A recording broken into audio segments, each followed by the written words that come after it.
But I feel like you have to be a special kind of gross to be like a regular burper.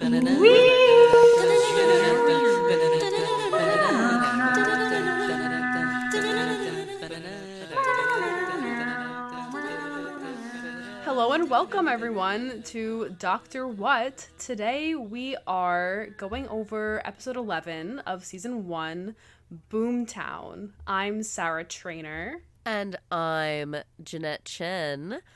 I also, for folks at home, eagle-eared listeners. Wait, actually, what's an animal that hears very well? A rabbit? Do rabbits hear well? I think of cats. I mean, they have big ears, right? Oh, a cat? Okay. Because cats, they their ears swivel around, they're hearing things that you can't see or, This is true. You also just really like cats. I do. I love cats. You love cats. Well, anyway, my well-eared listeners might know that I sound sick. I am sick. But we were so excited to get this episode recorded in the books. That's a lie. I'm making that up. We just needed to get an episode recorded. But I don't know. I really enjoyed this episode. I don't know about you, Sarah. My feelings on this episode are incredibly mixed. Ooh. Yeah. This will be an interesting one. I know. Well, I'll give a little plot synopsis for the folks at home. The Ninth Doctor and his companions, Rose Tyler and Jack Harkness, travel to modern-day Cardiff and meet up with Rose's boyfriend, Mickey.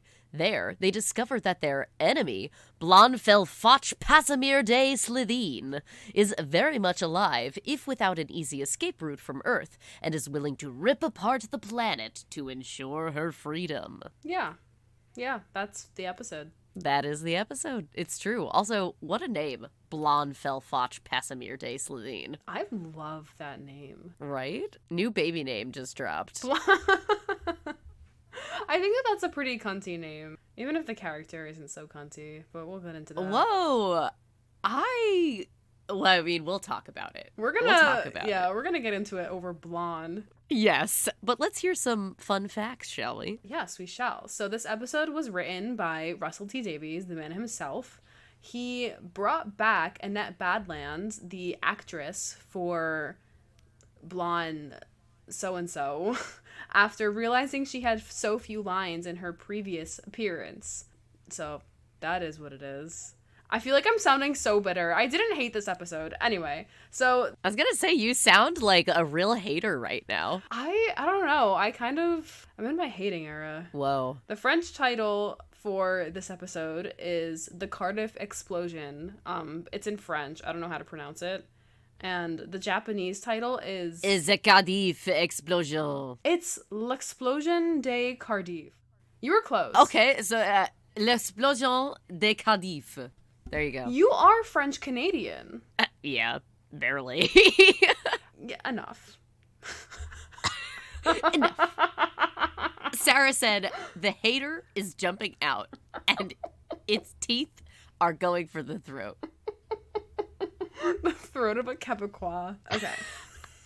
The Japanese title for this episode is The Sorrowful Slitheen. That's really funny.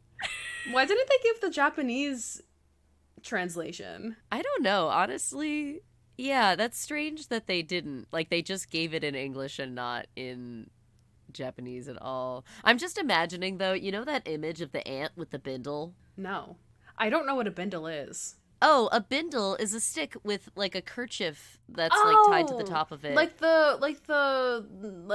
I'm not gonna say anything, yeah. Yes, so that's what a bindle is. And there's this image where this ant is looking sorrowfully into the camera, and he's got a bindle over his shoulder, and he's, walking away. And somebody needs to draw the Slitheen as the ant with bindle, and that's the sorrowful Slitheen from the Japanese title. That's truly the picture of sorrow. Right? The ant with bindle. All right, we've got one more fun fact.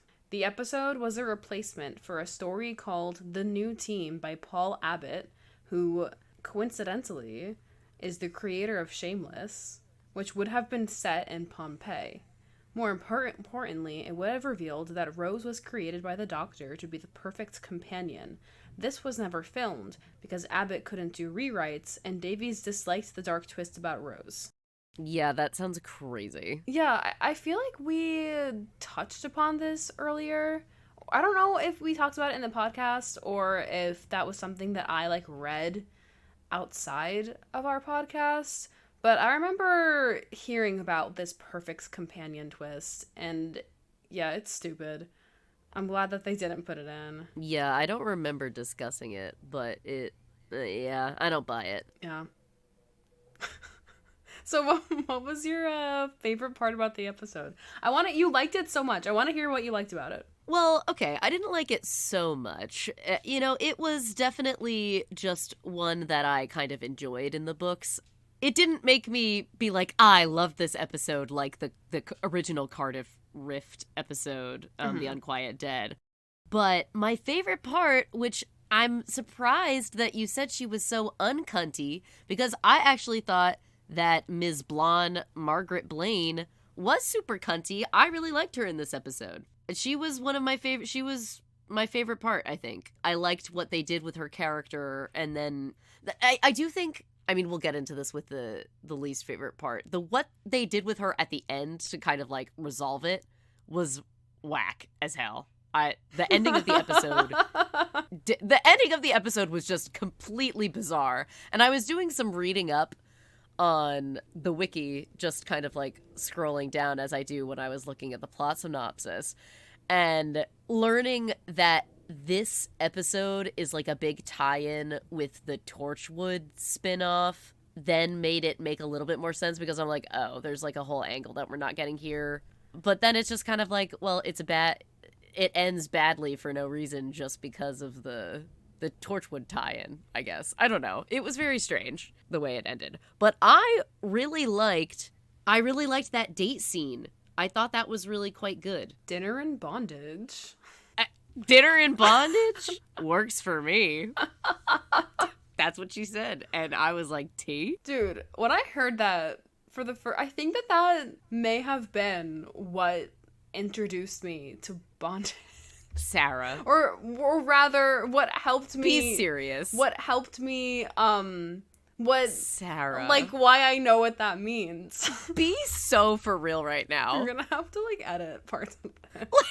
Because, you know, you go throughout your life, you don't know what bondage is, and then there's an inciting incident. And I can't remember knowing what bondage was until watching that episode of Doctor Who. When I was like 13. Not like when I watched it like on Thursday. I understand like, that you... When I watched it... I understand that very well, Sarah, trainer. I just can't believe that this was it. Like, that's Margaret Blaine, blonde, farflatch, whatever day Slitheen. Pasadena. I can't believe that this was the inciting incident for you. That's quite silly to me. It was a formative experience in my childhood, Doctor That's amazing. Who. I mean, look, I speak for myself. I seriously cannot remember. I have a really bad memory when it comes to, like, my childhood and, like, when's the first time that you knew about this or that? I can never answer those questions because I just have no memory for them. So it always tickles me to hear other people's really vivid memories surrounding, like, the first time I learned what a condom was, or, you know, et cetera, et cetera. I don't know when I first learned what a condom was. It wasn't Doctor Who. They don't talk about safe sex in Doctor Who. That's negative points. They only talk about sloppy, dangerous sex on Doctor Who. Doctor Who is advocating for, like, get off the pill. Don't use a condom. Lay an alien egg. Lay an alien egg and incubate it on Raxaflargo, blah, blah, blah, whatever that planet's called. I like how they're like, oh yeah, give her to a new family. And I was just thinking, like, what, like a family of, like, fucked up green creatures, like... Hey, they're beautiful in their own way. Your body is magnificent. Your body's magnificent. That was kind of like, you know how in Oron High School Host Club, like the twins are like, they're like kind of like fucking. Help. They're not actually. Yeah. That's like the Slitheen. Which one of us is Which one of us is blonde and which one of us is... That's so It's silly. time to play the which one of us is blonde game. Wrong. Wrong, I'm gonna explode your entire planet and sail away on a surfboard. Oh my god. Okay. What was your favorite part? I loved the group dynamic. Yes. I loved seeing Rose Tyler with her harem of men. Yes. Like, this episode was so... There was something so polyamorous about it. And I don't think that because I'm, like, a lib. Like, when Rose... When, what's her name? Blonde was threatening Rose, like, the looks on, like, Jack and the doctor's faces, like, they were both so worried for her. Like, there's so much love, like, in that room. And that's why they don't advocate for condom usage. Help. I knew you were going to end it off that way. Like, how did I know? Yeah. But no, okay, no, sorry. I have something actually, like, useful to say. Oh, good. Believe it or not. It was an interesting contrast from the first episode to this one, because in the first episode the doctor's alone, he's shitting on humanity, he's talking down to Rose, and in the end he's like, oh, do you want to travel with me? But he's still kind of like keeping a lot of people at arm's length, but now it's like he's traveling with not one but two people, and he teams up with Mickey, who, even though he kind of like, you know, teases him still, like, it's a lot different. It's not as mean-spirited. So to just see him and his companions, like, acting as a group is just really nice to see. 100%. I mean, that scene where they're all at the restaurant together and Rose is Jack is telling this story and Rose is like, I don't believe a single word out of your mouth, and Mickey like finishes Jack's sentence and the doctor is just sitting there kind of like taking it all in and observing it. That was just a really nice... It was just a really nice moment. There were a lot of really nice group dynamic moments that I really loved in this episode. I mean, Jack Harkness is just a charisma bomb, if you will. But they all really were in their element there. I mean, the chase scene with the Slitheen was also really great, like teamwork dynamic. Also, sidebar, Rose's outfit was so cute. Yes. So cute. Yes. I feel like this episode kind of gets forgotten by the fandom. I might be projecting a little bit here because it was never really, you forgot like... it? Yeah, I did forget about it. But I feel like I never really saw people talking about it as much as they did about, like, the episodes before and after it. Because before, you have, like, a really well-liked two-parter. And then after is, like, the two-part season finale. And then there's just, like, Boomtown sandwiched in the middle. So I feel like it kind of, like, doesn't get as much attention as the other ones. But Rose's outfit...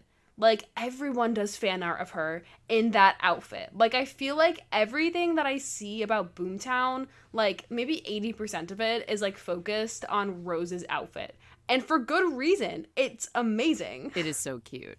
But that being said, I do think it's really interesting that nobody really focuses on Boomtown, because I feel like there were a lot of really great character development points in this episode that cannot be ignored. I mean... The juxtaposition of the two dinner date scenes of Mickey and Rose and then Blonde and the doctor. I thought that those both did numbers for where the show is going for both of their characters. I mean, I wrote down the contrast between Rose telling that story about like the frozen ocean and then Mickey immediately cutting in and being like, I'm going out with that girl now, and then having Trisha that Delaney blowout argument and him saying, am I supposed to sit here for the rest of my life waiting for you? Because I will. That was just crazy. And then that juxtaposed with Blonde being like, you don't wait for anything, you just run away from your consequences and stuff. And I was like, oh my god, the connections are like crazy. So I think it's interesting that people don't talk about this episode. Well, it wasn't a great episode by any stretch of the imagination. But I think there was a lot of really great stuff in it. It still deserves to be talked about, at any rate. But I don't know. Maybe you feel differently. Yeah. No, I wouldn't say I feel differently. I think that it's really good that you brought that up. I didn't notice that, honestly, like the juxtaposition between the two dates and like the similarities between the Doctor and Rose's characters in those moments. I feel like I was so focused on like them individually that I didn't really see the parallel. So I'm glad you brought that up. And I do agree. There's a lot of good stuff in the episode, but I feel like it's just not as cohesive as I would have liked it to be. Like, I feel like there's just a lot that Russell T Davies is trying to do. I agree. And he doesn't miss, like, widely enough for it to be, like, ridiculous. But he also, like, he still misses, but he's kind of close to the mark. So you see what he's doing and you appreciate it, at least for me. But it's still kind of like, like it just kind of is meh for me. Yeah, I totally understand. I mean, I think with a lot of Russell T Davies episodes, a lot of his strength really lies in writing these hard-hitting character moments. But sometimes he gets lost in the weeds of whatever plot he's doing to tie those really strong character moments together. This is something that we've seen time and time again with The Unquiet Dead. We saw it with the original Aliens of London too, I think. The one with the Dalek. Though the Dalek episode wasn't written by Davies. No. Right? That was Robert Shearman, I believe. Yes, Robert Shearman, which it was a great episode. But I feel like this is something that we see, again, from Davies and from other writers, where we have these really strong character moments, and then we have to set that aside for whatever, like, thing the plot needs to go on. Yeah. And I think especially with this, as I was reading up on the episode, seeing how much it tied into... I mean, did you ever watch Torchwood? I watched a few episodes of Torchwood, but I also just wanted to chime in. I don't know if I said this earlier. Yeah. This episode does have some key elements that will tie in to, like, the series finale. Okay. But I agree with what you were saying about Torchwood, and I think it also applies to the series finale, where it's, like, you're kind of, like, doing this episode itself, like, a disservice by, like, using it as build-up for so many other things, because then, like, that's just all it is. It's like a bad Marvel movie, almost.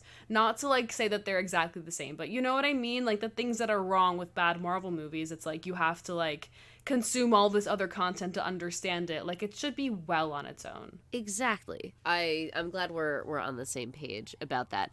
And I do think that I will say it was nice to have the Bad Wolf payoff. The one time that I actually was looking out and paying attention for it, it actually paid off because they mentioned it.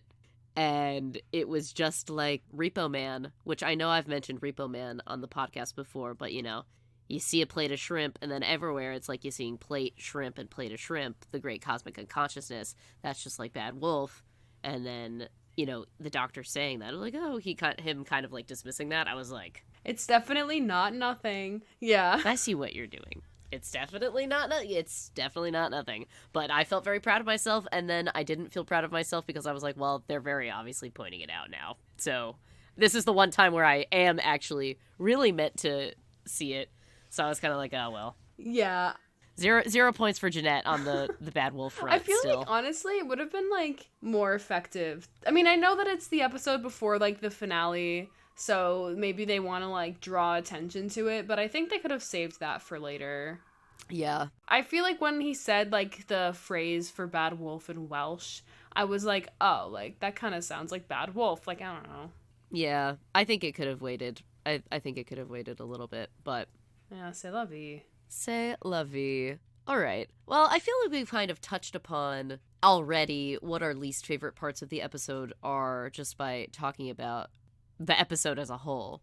But was there anything, like, super specific that stood out as a worst part of the episode for you? I wouldn't say super specific. Actually, I don't know. I have specific things that tie into the general thing. And, yeah, Okay, this is where hear we it. disagree. I think that Okay. the villain for this episode needed to be stronger. I think that she had great character moments. I think that she had really interesting conversations with the doctor.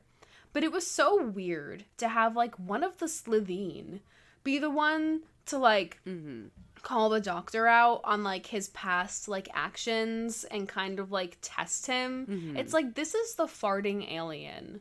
Like, and like, they didn't even do away with the farting in this episode. Like, they brought it back. Like, we know that they fart. You like didn't need to do that. It just seems so strange. Well, she didn't actually fart. She did shit. She shit, and then she had, like, a tummy grumble. So, if you think about it, it's very different from a fart. We got to hear her shit.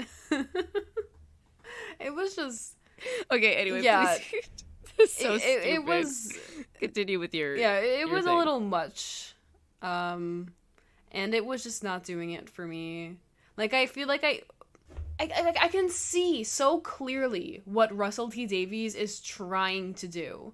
And, like, on paper, these conversations, like, that date, like, it looks good. And it's, like, an interesting character moment and, like, is necessary for this character. Especially towards the end of his series. But also, of all the villains, you choose the Slitheen? I suppose it wasn't, like... Well, like, I don't know what other villains they would have brought back. Like, you can't exactly go to dinner with a Dalek. Exactly. This is why I will defend the choice of the Slitheen, because I feel like it's the perfect moment for Russell T Davies to go back and flesh out a villain that was so monolithically just a gag, kind of evil capitalist. We're going to turn the Earth into just kind of resources to sell to the highest bidder. I liked that it humanized a character that really was handled poorly, I thought, in previous episodes. And the fact that it is an alien who uses human disguise made it all more hard-hitting because, as you said, you can't exactly take a Dalek to dinner. I don't feel like there was any other candidate for it. And she really was. She was the best of the Slitheen, so I was glad that we got more screen time with her, and she's an amazing actress. But I understand your dissatisfaction. I think this is also, like, a matter of taste also. Because you really hated the Slitheen in the Aliens of London episode, I remember. I hate the sound of farting. I don't know if you know this about me. I think it's, like, nasty. I know that, like, maybe I should be over that by now. I just, like, it, like, farting and burping, like, it's, like, the most disgusting thing.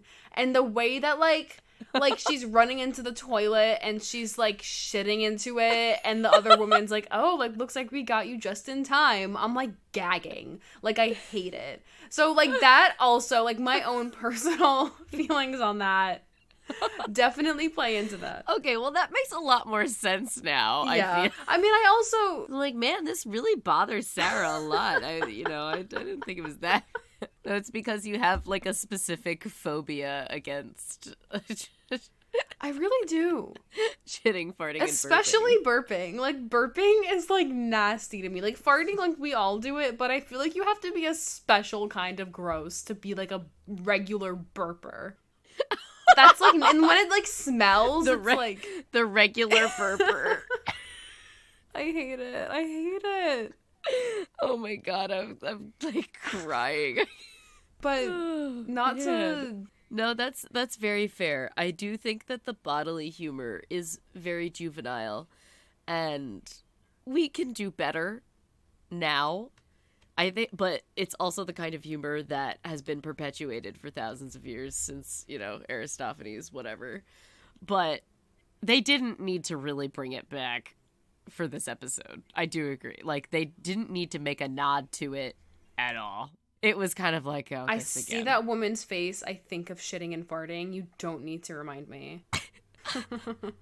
That's such a disservice to her because she really did do a bang up job in this episode. Dude, I can't, like, surfs up.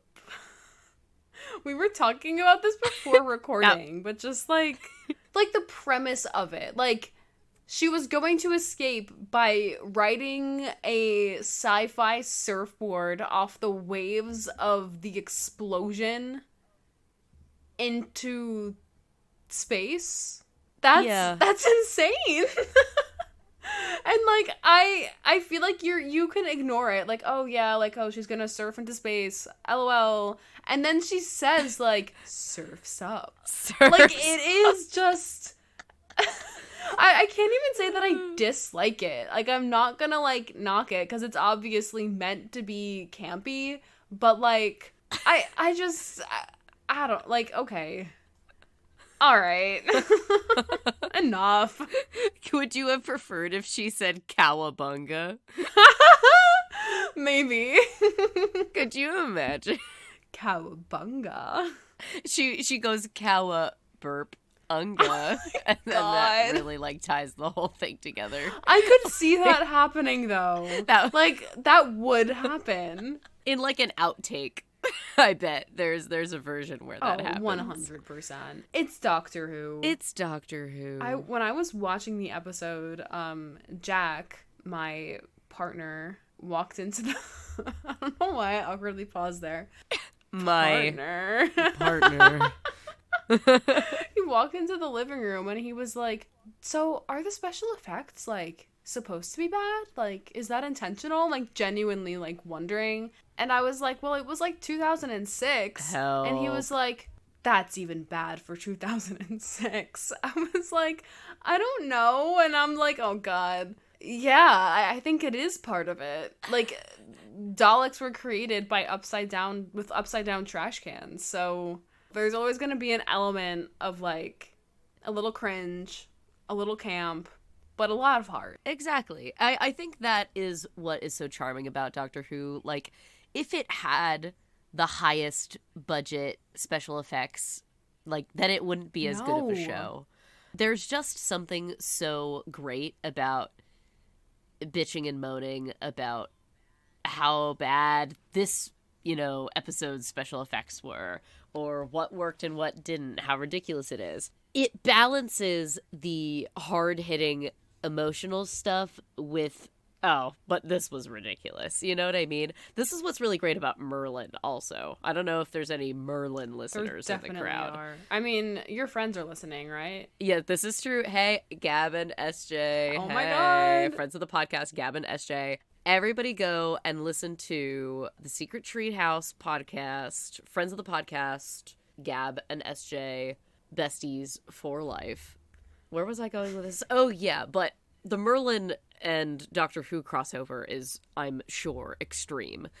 But, the special effects in Merlin are also so ridiculous and sometimes very bad. And, like, the various plots, like the guy who was the doctor in the Silent Child. Empty Child. I remember talking about this, yeah. Yes, the doctor, not the doctor as in Doctor Who, but the doctor in The Empty Child is Gaius from Merlin, and there is an episode where he like turns into like a goblin or something, and he like sticks his tongue out and is like, bah, and, like so so there's a little bit of the ridiculous in all of these kind of BBC shows that I think just has to be there. Yeah, it has to be there. That reminds me, my friends and I have an inside joke that like British people like are aliens that talk like blah blah, and I just thought that was fitting that he went like that because he's British and British people are aliens and they talk like it's not actually because of bad special effects. It's because he's British and that's just how he talks. You need to be more respectful of his culture. Right, of course. They caught him slipping and then they decided to keep the tape rolling. It's good to like raise awareness. Like, the way that we see British people on TV, it's not how they are in real life. We need to, like, accept them for who they are. Right. Highly fabricated. They're aliens that don't know how to speak coherently. I feel like this is delving into a territory where we perhaps could get in trouble for We're joking. Being discriminatory to our British listening base. We don't have a British listening base. This is actually true. Our listeners are entirely based in the United States, the Philippines, Germany, and Spain, and Canada. Yeah. I'm like waiting. I check our analytics on Spotify like every day, like reloading it just to see when that like Union Jack emoji is gonna pop up and on the screen. Like when that happens, like it's over. And this episode is gonna be out, like, we're not even gonna know. The us in this episode are not even gonna know that we have British listeners. Like, we'll never find out. Oh my God. But after we record this episode, then we will find out. So we'll be perpetually caught in stasis of not knowing if we'll ever have a British listener in this episode. It's recorded, fossilized in amber. Schrodinger's Slitheen. Whoa. Cowabunga. Sarah, that's disgusting. I can't believe you would do that. Actually, like, what is I'm wrong really with you? Gag. Like, it like pained me. It's like I hate it when people do that. Anyway, I wanted to talk about Rose for a bit. What kind of segue? There's none. I've been like meaning to talk about it, but we were having like a fun little rapport, and there was like some silence, so I just kind of seized the dead space. I am so proud of you. All right, so Rose. Yeah, what about her? I love how when she's going on the date with Mickey, and he says, "I'm seeing Trisha Delaney." I love how spiteful and like jealous she gets. Not in like, oh, we should model that behavior. Like, obviously we shouldn't. But I love the flaws being shown here. And I love, like, how she's trying to cling on to her old life. Like, she wants to have her cake and eat it too. But the second that, like, the doctor is in trouble, and Jack as well, he's a part of it, she immediately, like, goes running to them and leaves Mickey in the dust. And she still cares about him, Like, she checks to see if he's okay. But it's not enough. Like, she can't be enough for him. But she also, like, doesn't want him to acknowledge that and, like, go and find someone else. Like, it's just... I love the flaws. I love them. It was so heartbreaking seeing Mickey stand there at the end of the episode while she was looking for him and then walk away.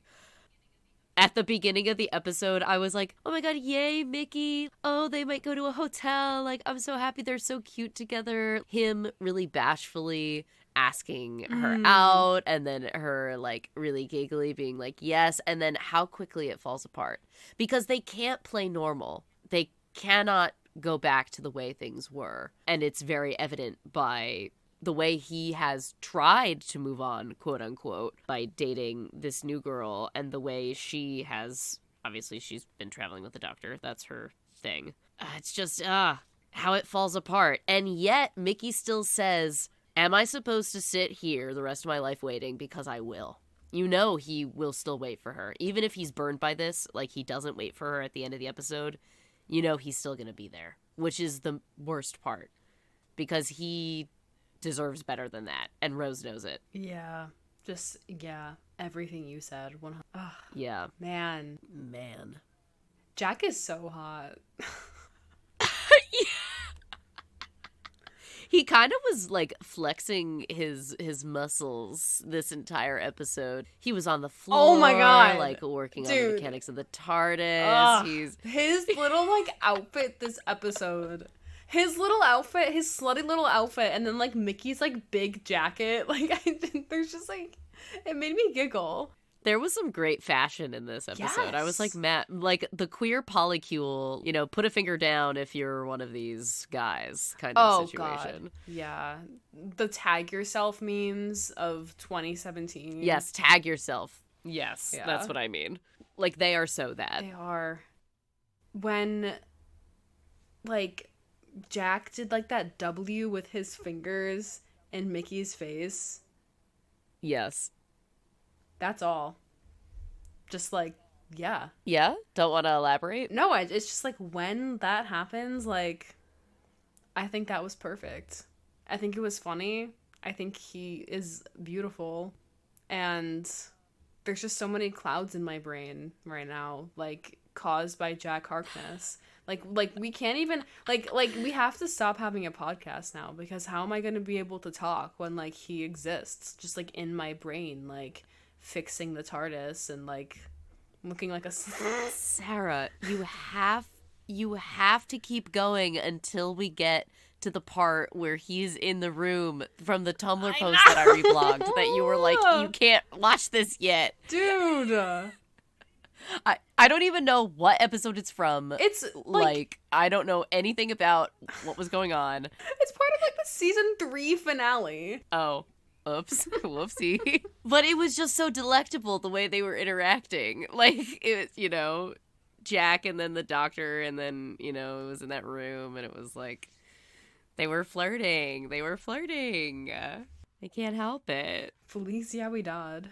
Literally. Captain Innuendo. Oh my god. Oh, Innuendo Squad. That was the quote. Or the Innuendo Squad. That's us. We're the Innuendo duo. We are. We're just like, which one are we? Like, okay, we're like tagging ourselves in the queer polycule. Sure. I don't even know. I mean, generally, based on the podcast cover art, like, I'm the doctor and you're Rose. Oh my god, are we in love? Oh, of course. Why are you lying to me? Sarah and I are really, really, really great friends, and we go so way back, and we are blood brothers at this point in our lives. We're brothers and we're lovers. We're Hikaru and Karu. We're the Hitachi brothers. Karu, when we play doctor. Sorry. Stop. Okay. That being said, I still stand by that you are definitely Rose. That's so sweet. Thank you. But I don't know if I'm necessarily the doctor. I think you have, like, the Ninth Doctor's aesthetic. Like, you have, like, the shaved head. You've got, like, your leather jacket. You've got, like, a kind of swagger. Like, I could see you, like, in a doctor position. Fair enough. At least neither of us is Mickey. I mean, like, not to, like, hate on Mickey because I'm Mickey Defense Squad for life. Like, I love him. But, like, he's going through it right now. I don't think, like, anyone wants to be in his position. Yeah, that is the thing. Mickey is for that time in your life when you feel like you're nothing and you feel like you're waiting around for someone who will never come back. Oh my god. You know what I mean? Yeah. I feel like there's a point in everyone's life when you feel like that. Yeah. I mean, I hope you don't feel like that right now. I don't feel like that right now. I'm okay. Good. You're looking cunty and slay in your denim skirt and your knit scarf. It's just like Rose. My friend told me the other day that I looked like a little boy. I get that all the time. Yeah. But I feel like, yeah. My favorite is when I'm at the grocery store and the old woman is like, "Oh, sorry, sir," when I'm, like, going by with my cart of groceries. I'm like, yeah, Dude. I am, sir. I just deadlifted 155 pounds. Oh, yeah. You're sir. Yeah, I'm sir. You know. Sir Doctor. I'm the doctor. Who? Doctor who? Doctor what?